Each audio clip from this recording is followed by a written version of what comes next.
खूनी डॉल। रिया को पुरानी चीजों से बेहद लगाव था। एक दिन शहर के सबसे पुराने कबाड़ी बाजार की एक धूल भरी दुकान में उसकी नजर उस गुड़िया पर पड़ी। वो चीनी मिट्टी की बनी थी। उसकी कांच जैसी नीली आंखों में एक अजीब सी गहराई थी और होठों पर एक हल्की रहस्यमयी मुस्कान। दुकानदार ने बस इतना कहा, मैडम, ये गुड़िया अपनी कहानी खुद कहती है। रिया ने उसे खरीद लिया और अपने अपार्टमेंट ले आई। उसने गुड़िया को अपनी स्टडी टेबल पर सजा दिया। पहली रात सब सामान्य था, लेकिन अगली सुबह रिया ने गुड़िया को टेबल पर नहीं बल्कि खिड़की के पास बैठे हुए पाया। उसने सोचा शायद हवा से गिर गई होगी और उसने उसे वापस रख दिया। लेकिन अब अजीब घटनाओं का सिलसिला शुरू हो गया था। आधी रात को रिया को बच्चों के खिलखिलाने की आवाजें सुनाई देती, जो अचानक किसी सिसकी में बदल जाती। कभी कभी उसे लगता जैसे कोई उसके कानों में फुसफुसा रहा हो, मेरे साथ खेलो। एक रात जब वह सो रही थी तो उसे अपने गाल पर कुछ ठंडा महसूस हुआ। उसने डरकर आंखें खोली तो देखा कि वो गुड़िया उसके बिस्तर पर उसके चेहरे के ठीक सामने थी। उसकी मुस्कान अब और चौड़ी और भयावह लग रही थी। रिया चीखते हुए बिस्तर से कूदी और लाइट जलाई। गुड़िया वापस अपनी टेबल पर बैठी थी, मानो कुछ हुआ ही न हो। रिया का डर अब हद से ज्यादा बढ़ चुका था। उसने उस गुड़िया के बारे में इंटरनेट पर खोजना शुरू किया।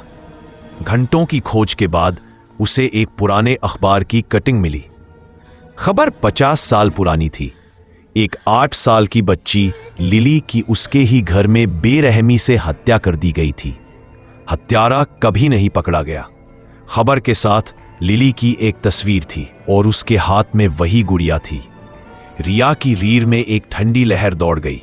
उसे यकीन हो गया कि लिली की आत्मा उस गुड़िया में कैद है और वो इंसाफ मांग रही है। हिम्मत करके रिया ने उस गुड़िया को उठाया और उससे बात करने की कोशिश की। लिली, डरो मत, मैं तुम्हारी मदद करूंगी। मुझे बताओ तुम्हें किसने मारा। तभी कमरे का तापमान अचानक गिर गया। गुड़िया की आंखें लाल हो गईं और उसके होठों से एक भारी मर्दाना आवाज निकली, मली तो कुछ की मार क्योंकि है भाद। लिली तो कब की मर चुकी है। रिया के हाथ कांपने लगे। उसने गुड़िया को फेंकना चाहा, लेकिन उसके हाथ जैसे जम गए थे। गुड़िया से निकलती आवाज ने आगे कहा, मैं वो हूं जिसने लिली को मारा था। वो बहुत शोर मचाती थी। मैंने उसे मारने के बाद उसकी आत्मा को इस गुड़िया में कैद कर दिया ताकि वो हमेशा चुप रहे। पर अब मुझे एक नया साथी चाहिए। रिया के हलक से चीख भी नहीं निकल पा रही थी। दरवाजा अपने आप बंद हो गया। गुड़िया हवा में उठी और धीरे धीरे रिया की तरफ बढ़ने लगी। उसके चीनी मिट्टी के चेहरे पर अब लिली का डरा हुआ चेहरा नहीं बल्कि एक शैतानी मुस्कान थी। यहाँ तो वही शैतानी गुड़िया है जो इस अखबार में दिख रही हो। गुड़िया उसके ठीक सामने आकर रुकी और एक ठंडी विषैली फुसफुसाहट में बोली, चलो एक नया खेल खेलते हैं। इस बार तुम लिली बनोगी और मैं फिर से जीतूंगा। अगली सुबह जब पुलिस दरवाजा तोड़कर अंदर आई तो उन्हें रिया का बेजान शरीर फर्श पर मिला और उसके पास स्टडी टेबल पर वो बुढ़िया बैठी थी। उसकी नीली आंखों में एक जीत की चमक थी और उसके होठों पर एक ताजा खून से सनी मुस्कान। और बैकग्राउंड से आवाज आती है, मैं हमेशा से आपका कल थी और कल रहूंगी। यह खूनी गुड़िया कौन थी वो और इसका अगला कदम क्या होगा?